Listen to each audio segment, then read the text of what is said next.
Hello guys, सबका जय Hind, Ram Ram and welcome back to my YouTube channel.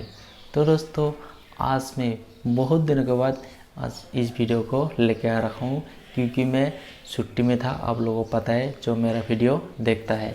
तो दोस्तों, और मेरा अपडेट मैं सिर्फ इंस्टाग्राम पे दिया, यूट्यूब पे नहीं दिया कि कहाँ हूँ, क्या करता हूँ, क्या कर रहा था छुट्टी में।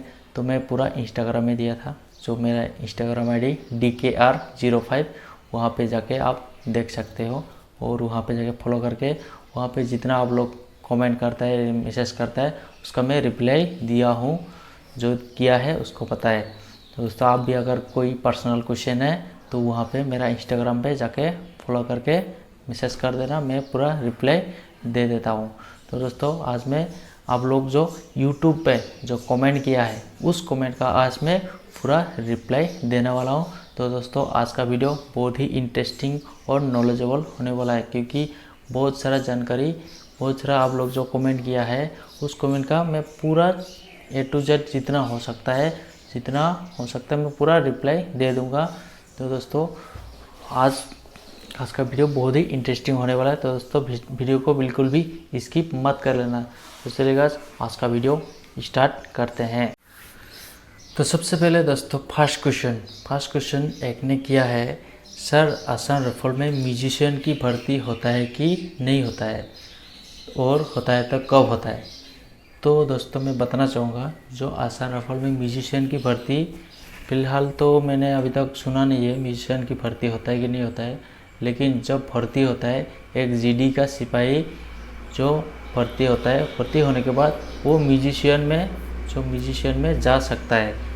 आपको अगर किसी चीज़ बजाना आता है या गाना गाने में अच्छा से आता है, आपका आवाज़ अच्छा है, या कोई चीज़ जो बजाता है, गिटार हो गया, ड्रम हो गया, जो चीज़ है, अगर पाइप जो वो बजाता है, तो वो चीज़ अगर आता है अच्छे से तो आप उसमें इंटरेस्टेड है तो जा सकता है। आपको कोई प्रॉब्लम नहीं है, आप जहाँ इंटरेस्ट है वहाँ पे जा सकता है। तो और बोला कब होता है, तो इसका भर्ती तो मैं बोला पहले सुना नहीं हूँ, लेकिन होगा तो मैं वीडियो के द्वारा आप लोग को बता दूंगा। तो नेक्स्ट क्वेश्चन एक ने किया है, सर असम राइफल में SI का पोस्ट भी होता है क्या? होता है तो क्या डिपार्टमेंट एग्ज़ाम देके मतलब हो भर्ती SI में ज्वाइन कर सकता है कि नहीं कर सकता है। तो SI असम राइफल में तो SI होता नहीं, जो रैंक क्या बोलते हैं वो तो पुलिस का रैंक है। असम राइफल में क्या होता है, जो 2 स्टार लगता है उसको बोलता है सूबेदार, जो आर्मी का रैंक की तरह होता है असम राइफल में। तो आप अगर स्टार लगाने का ज़्यादा इच्छुक है तो आपको सबसे पहले क्वालिफिकेशन आपको BA पास होना चाहिए सबसे पहले। उसके बाद आपको सर्विस लगभग 13 साल होना पड़ेगा। अब जो GD का सिपाही है, दूसरा ट्रेड से भी जाता है, GD का सिपाही के बारे में बोल रहा हूँ। अगर आप नॉर्मल GD से आप भर्ती हो रहा है तो आप लगभग 12-13 साल सर्विस करना पड़ेगा। उससे पहले आपने पूरा कोर्स, जितना कोर्स आपको असिस्टेंट कमांडेंट, आपको सीधा डायरेक्ट कितना 3 स्टार लग जाएगा, असिस्टेंट कमांडेंट बोलता है। तो उसमें आपको जाने के लिए पूरा आपको जो क्वालिफिकेशन चाहिए, जो सिविल क्वालिफिकेशन BA पास चाहिए नॉर्मली, और आपको इंग्लिश आना चाहिए, प्रॉपरली इंग्लिश टॉकिंग करना आना चाहिए, और आपको जो कोर्स होता है फौजी course, Assam rifle course, army course, ये सब चीज़ आपको होना चाहिए। अगर होने के बाद उसके बाद आपको चांस दिया जाएगा। आप अगर उस टेस्ट होगा तो उस टेस्ट में अगर आप पास होगा तो पास होने के बाद आपको सीधा ट्रेनिंग में भेज दिया जाएगा, और सीधा ट्रेनिंग ख़त्म होते ही आपको सीधा 3 स्टार लग जाएगा, असिस्टेंट कमांडेंट ऑफिसर बन जाएगा। तो ये था नेक्स्ट क्वेश्चन। तो नेक्स्ट क्वेश्चन ये है कि एक ने कमेंट किया, SS10 के जो पास होने के बाद आप असम राइफल में ज्वाइन कर सकता है कि नहीं कर सकता है। तो जो हायर सेकेंडरी मैट्रिक पास होने के बाद आप आसान राइफल्स में आप ज्वाइन कर सकते हो, अप्लाई कर सकते हो।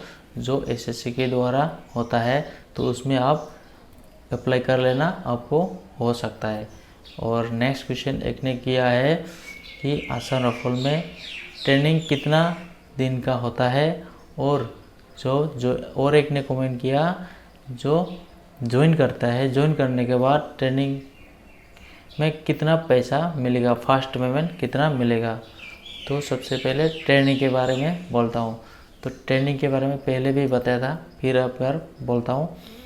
जो ट्रेनिंग आपको होगा, बेसिक ट्रेनिंग 6 हफ्ता का होता है, 6 महीना का होगा। और जो एडवांस ट्रेनिंग होता है वो है 3 महीना का। तो टोटल लगा लो कितना हो गया, 9 महीना का ट्रेनिंग होता है। और उसका छुट्टी मिला के आपको मतलब 1 साल हो ही हो जाता है। मतलब आपको प्रॉपर ट्रेनिंग आपको 9 महीना का होगा। इसके बाद छुट्टी लगा के आपको छुट्टी आना जाना इधर उधर, मतलब आने के बाद 1 महीना डॉक्यूमेंट में लग जाएगा। या उस ऐसे करते करते मतलब आपको 1 साल के अंदर मतलब आप ट्रेनिंग ख़त्म होके यूनिट में चला जाएगा। जो जिस यूनिट में आपको पोस्टिंग हो जाएगा उस यूनिट में आप चला जाएगा। तो और जिसने कमेंट किया कि फर्स्ट पेमेंट कितना मिलेगा, तो फर्स्ट पेमेंट आपको जिसे ज्वाइन करेगा, ज्वाइन करने के बाद आपको तुरंत पे नहीं मिलेगा। आपको पूरा डॉक्यूमेंट्री कार्रवाई होगा, फिर ट्रेनिंग शुरू होगा। ट्रेनिंग शुरू होने के बाद आपका जो बैंक का, आपने किसी ने स्टेट बैंक का कोई खाता खोल के लाता है, कोई दूसरा बैंक का लाता है, तो उसका चक्कर में सबका बैंक अकाउंट स्टेट बैंक का होना चाहिए। तो उस स्टेट बैंक में अगर उधर नहीं बना, घर से बना के नहीं लाता है, तो इधर वाला एक बना के देता है स्टेट बैंक का। जो नज़दीक में स्टेट बैंक होता है उस ब्रांच से आपको खाता खोल दिया जाएगा। और खाता खोलने के बाद आपको लगभग 3 महीना 2-3 महीना या 4 महीने के बाद आपको तनख्वाह आना शुरू हो जाएगा। और कितना आएगा, ये तनख्वाह आपको लगभग 30 का आसपास मिल जाएगा। 30 का आसपास, मैं ज़्यादा भी नहीं बोलूँगा, कम भी नहीं बोलूँगा, मतलब 30 का मतलब उसमें है, 30 का आसपास में। क्योंकि हर जगह में रिक्स अलाउंस का अनुसार होता है, तो कोई जगह में रिक्स अलाउंस कम है, कोई जगह में कम है। तो आपको 30 के आसपास में आपको मिल जाएगा। तो नेक्स्ट क्वेश्चन एक ने किया, सर मैं महाराष्ट्र से हूँ, मुझे आसान राइफल में ज्वाइन करना है, तो प्लीज़ सर हेल्प मी कि कैसे ज्वाइन कर सकता हूँ। तो भाई आसान राइफल में आप इंटरेस्टेड है तो आप अगर जीडी में आना चाहता है, तो जीडी में तो ऐसे अभी सिंगल रैली नहीं होता है। जो एसएससी के द्वारा अभी जो जीडी का भर्ती हो रहा है, तो आप अगर जीडी में आना चाहते हो तो एसएससी में फॉर्म फिलअप कर दो। अभी इसी मई में हो सकता है आ जाएगा। आने के बाद आप क्या कर लेना, उसमें फॉर्म फिलअप कर लेना। फॉर्म फिलअप करके आप अगर आसान राइफल में इंटरेस्टेड है, अगर दूसरा चीज़ में इंटरेस्टेड है वो अलग बात है। अगर आसान राइफल में इंटरेस्टेड है तो फर्स्ट चॉइस जो है आसान राइफल टिक मार देना। नहीं तो आप दूसरा जगह फर्स्ट चॉइस देगा तो आसान राइफल मिलने का चांस बहुत कम होगा। अगर आसान राइफल आपको ज़्यादा पसंद है तो आसान राइफल में आप टिक मार लेना। तो आपको जैसे रिटेन होगा, रिटेन में आपको मार्क का मेरिट का हिसाब से आपको सबसे पहले आसान राइफल में आपको उस मार्क में जो मेरिट किया है, आसान राइफल कट ऑफ लिया है, आसान राइफल में कितना से कितना मार्क से कितना तक लिया है, उस मार्क में अगर आपका आ गया तो आपको आसान राइफल फर्स्ट में मिल जाएगा। तो सबसे पहले अप्लाई कर दो। अप्लाई करने के बाद तो आपको पता है सबसे पहले एसएससी का क्या होता है आजकल, रिटेन होता है। रिटेन होने के बाद आपको रिटेन में जैसे पास हो जाएगा, पास होने के बाद आपको फिजिकल होगा। फिजिकल जैसे होगा, फिजिकल के लिए क्या चाहिए आपको पता है, आपको रनिंग चाहिए 5 किलोमीटर, आपको 24 मिनट में पास होना पड़ेगा। उसके बाद आपको हाई जंप लॉन्ग जंप होता है, 9 फीट या 10 फीट का होगा तो उसमें पास होना पड़ेगा। या हाई जंप भी होता है 3-3.5 फुट, वो होता है, कभी नहीं होता है। उसके बाद आपको फिजिकल में इतने ही। उसके बाद आपको फिजिकल में आपको जो हाइट, वेट, चेस्ट ये सब चेक करेगा। आपका हाइट अगर आप जनरल कास्ट का है तो आपको 170 हाइट चाहिए, और अगर आप ओबीसी या एसटी का है, ओबीसी का होने से 165 चलेगा, और जो एसटी का है 162.5 ना 162 ऐसा है, उसमें हो जाता है एसटी वाला का, एसटी और एससी का। एससी का 165 शायद। तो अगर आप जनरल का है तो 170 हाइट आपको पक्का चाहिए। तो उसके बाद हाइट वेट हो गया। उसके बाद वेट हो गया। आपका हाइट का अनुसार आपका वेट मापा जाता है। तो आपका अगर हाइट ज़्यादा है, 170 से ऊपर है, तो आपको 60 से ऊपर होने से भी कोई प्रॉब्लम नहीं है। अगर 170 से नीचे है तो 70 का आसपास में है, 70 का है तो आपको 58 60 चले, 60 चाहिए शायद। तो इस प्रकार हाइट चाहिए। हाइट वेट हो गया। उसके बाद आपको क्या होगा, रिटेन होगा। फिजिकल पास हो गया। उसको डॉक्यूमेंट में आपको क्या क्या चाहिए आपको पता है। जो पहले किया है उसको पता है, और जिसको पहले जो जिसने किया नहीं उसको पता नहीं होगा। तो डॉक्यूमेंट में आप लोग जब आपको क्या बोलते वैकेंसी आएगा तो उसमें फॉर्म में लिखा जाएगा कि क्या क्या डॉक्यूमेंट चाहिए। उस डॉक्यूमेंट को देखते हुए आप तैयार करके रख लेना। तो जैसे डॉक्यूमेंट हो गया। डॉक्यूमेंट होने के बाद आपको जैसे फिजिकल पास हो गया, पास होने के बाद आपको सीधा क्या होगा, मेडिकल। फिर मेडिकल होगा। फिर मेडिकल में आपको क्या करना है आपको पता है। मेडिकल में पूरा ऊपर से लेकर नीचे तक चेक करेगा आपको। फिर हाइट वेट फिर दोबारा चेक करेगा उसी में। फिर आँख चेक करेगा, आँख 6/6 है कि नहीं है।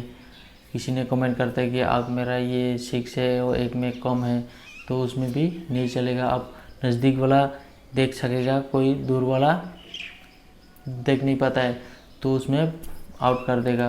क्योंकि आजकल बहुत टॉप करता है, क्योंकि आजकल बहुत नौकरी कम हो गया, तो जो डिफेंस में बहुत ज़्यादा आना चाहता है। तो इसीलिए क्या होता है, आप लोग आँख का ज़्यादा मोबाइल मत देखो। तो मोबाइल देखने से ज़्यादा, रात को अगर मोबाइल देखेगा अंदर लाइट शाइट ऑफ करके तो आँख का पावर ख़त्म हो जाता है। तो इसलिए आँख ठीक होना चाहिए। उसके बाद कान चेक करेगा, कान दोनों कान सुने देना चाहिए। उसके बाद नाक साइनस बीमार है तो वो भी पहले ऑपरेशन करके ठीक करके रख देना।